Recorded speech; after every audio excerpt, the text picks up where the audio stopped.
안녕하세요. 매일 묵상. 오늘은 요한복음 10장 1절부터 21절 말씀 보도록 하겠습니다. 요한복음 10장은 굉장히 아름다운 예수님의 비유죠. 이제 예수님 자신을 양의 목자로, 그리고 예수 그리스도를 따르는 그분의 백성들을 양으로 이렇게 비유를 하는 내용입니다. 쭉 내용을 좀 읽어가면서, 너무너무 깊은 내용이라서 사실 뭐 10분 안쪽으로 설명하는 게 좀 아쉬울 정도예요. 그렇지만 쭉 읽어가면서 설명해 드릴게요. 내가 진실로 진실로 너에게 이르노니 문을 통하여 양의 우리에 들어가지 아니하고 다른 데로 넘어가는 자는 절도며 강도요, 문으로 들어가는 자는 양의 목자라. 여기 보면 이제 절도와 강도하고 양의 목자, 이 둘을 비교하죠. 근데 이제 문지기는 그를 위해서 문을 열고 양은 그의 음성을 듣나니 그가 자기 이름을 각각 불러 인도하여 내느니라. 어, 자기 양을 다 내놓은 후에 앞서가면 양들이 그의 음성을 아는 거로 따라오되, 그리고 타인의 음성은 알지 못하는 거로 타인을 따르지 아니하고 도리어 도망하느니라, 이렇게 말씀을 합니다. 그러니까 좀 약간 어려운 비유예요. 예수께서 이 비유로 그들에게 말씀하셨지만 그들은 그가 하신 말씀이 무슨 말인지 알아듣지 못했습니다. 그리고 7절부터는 예수께서 이제 사람들한테 이 비유를 설명해 주시는데요. 예수께서 다시 이르시되 내가 진실로 진실로 너에게 말하노니 나는 양의 문이라. 예, 나보다 먼저 온 자는 다 절도요 강도는 양들을 듣지 아니하느니라, 이렇게 말씀을 하세요.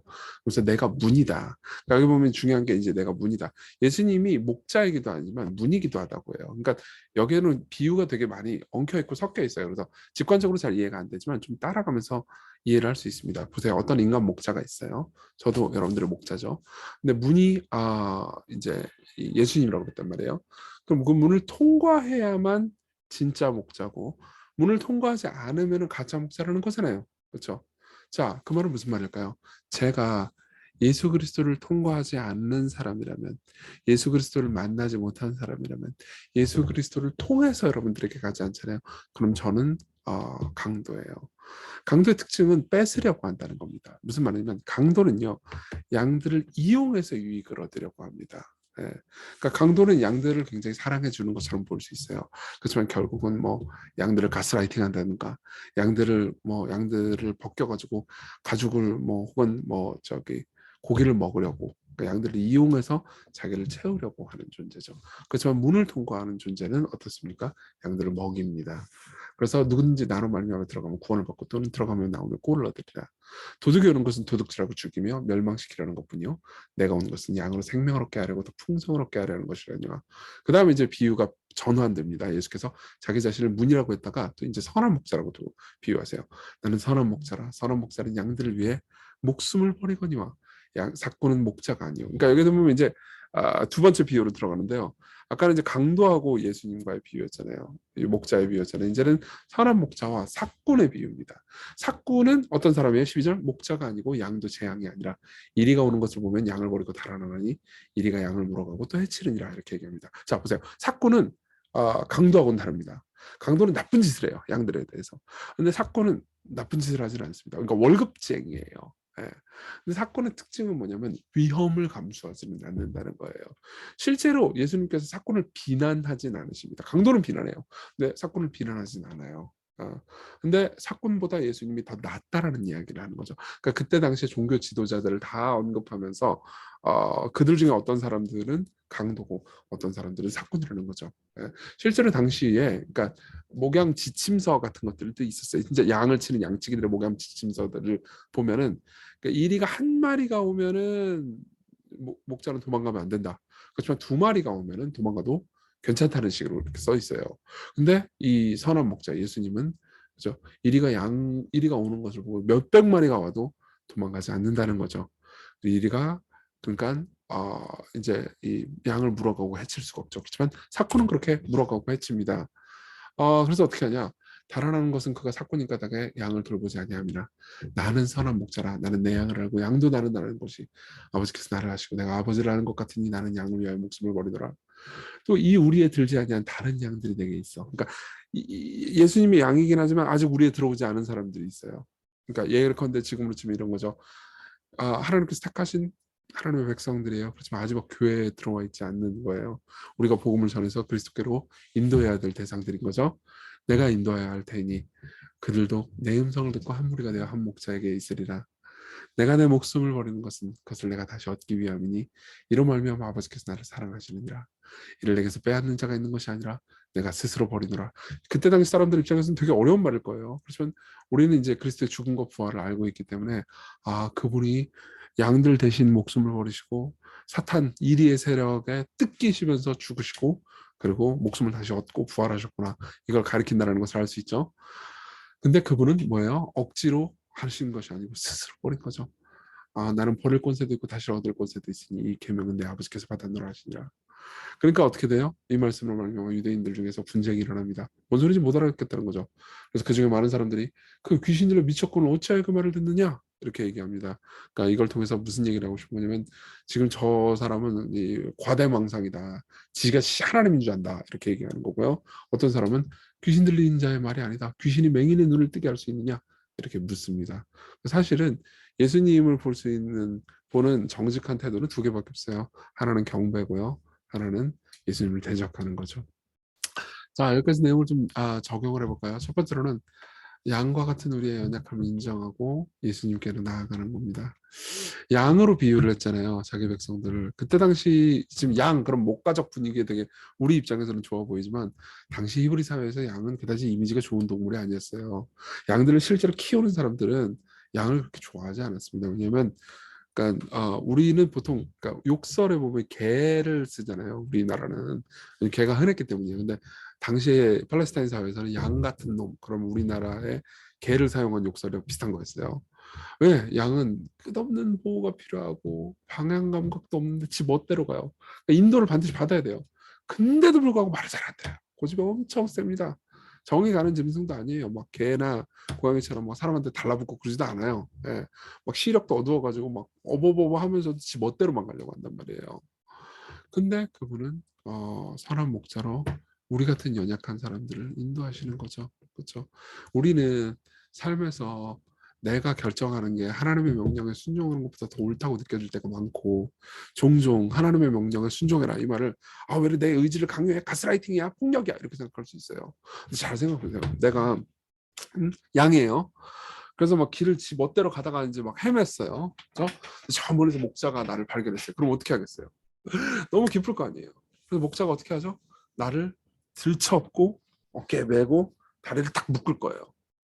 그러면 양 입장에서 좋은 일이 생긴 거죠? 당연히 좋은 일이 생긴 거죠. 목자 입장에서 너무 기쁘겠죠? 그렇죠. 근데 양 입장에서 좋은 일이 생긴 건 사실이지만 양은 기분이 좋을까요? 안 좋을까요? 안 좋아요. 왜요? 지 멋대로 돌아다니고 있는데 갑자기 나를 묶어. 그래서 들쳐업어. 그래서 끌고 다녀. 양 입장에서는 폭력당한 것 같죠. 그렇지만 지 멋대로 가면 어떻게 되죠? 양은 결국 이리에게 발견돼서 죽게 될 겁니다. 여러분 우리의 연약함, 우리의 죄악됨, 우리의 어리석음을 인정해야 됩니다. 여러분들이 심지어 똑똑한 사람이라 하더라도 여러분들의 인생을 여러분들이 결정해도 될 만큼 여러분들이 지혜로운 사람은 아닙니다. 그렇죠? 두 번째로 선한 목자를 보는 겁니다. 도둑도 사꾼도 아닌 선한 목자를 보는 거죠. 고대의 신들은 우리에게 희생하라고 합니다. 그래서 선한 목자는 우리를 인도해 주세요. 고대 신들 대부분은 도둑들이었어요. 왜냐하면은 인간의 희생을 먹으면서 숭배를 받았거든요. 그리고 고대 다른 그래도 그리스 로마에 그래도 좋은 신들도 있었는데 역시 대가를 바라고 우리를 대했습니다. 사실 우리가 우상으로 삼는 많은 인간관계도 그렇죠. 예. 우리가 희생하거나 충성하지 않으면 우리에게 인정을 주지 않죠. 그렇지만 우리 목자이신 예수 그리스도는 우리가 그분께 죄만 지었는데도 불구하고 우리를 사랑하셨습니다. 예. 그리고 이 사랑을 전하라고 인간 목자를 우리에게 주셨어요. 예. 교회에서 여러분들이 만나는 인간 목자들 있잖아요. 저를 포함해서 그래서 굉장히 무거운 윤리적인 책임감을 가져야 되죠. 예. 사건도 되면 안 되고 즉 희생하는 사람이어야 되고 또 한편으로는 어떤 사람이어야 돼요. 그렇죠? 그러니까 도둑이 되면 절대 안 되죠. 예수께서도 그래서 베드로를 향해서 네가 이 사람들보다 나를 더 사랑하느냐 그러니까는 주님 그러합니다. 그러니까 뭐라고 말씀하세요? 내 어린 양을 먹이라 이렇게 말씀하셨죠. 주께서 여러분들을 사랑하신다는 것을 여러분들이 깨닫게 하기 위해서 인간 목자들을 주셨습니다. 자, 우리 기도를 같이 할까요? 같이 기도할 때 제 마음이 좋을 때만 순종하고 이해되지 않을 때는 순종하지 않았습니다. 이게 얼마나 바보 같은 짓인지 생각하게 해주시고 제 어리석음과 연약함을 인정하고 당신을 순종하게 해주세요. 또 교회 목회자들을 우리가 순종할 수 있게 해주시고 교회 목회자들이 예수님, 선한 목자이신 예수님을 닮고 따를 수 있게, 그리고 우리가 목회자들을 잘 섬길 수 있게. 목회자가 이런 기도 제목을 내는 게 좀 저기 하긴 하지만 그래도 꼭 여러분들에게 필요한 기도 제목일 겁니다. 같이 우리 기도합시다.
기도하겠습니다. 자비로우신 주님, 우리는 우리 마음이 좋을 때만 순종하고 우리가 이해되지 않으면 늘 당신을 거부할 때가 많았습니다.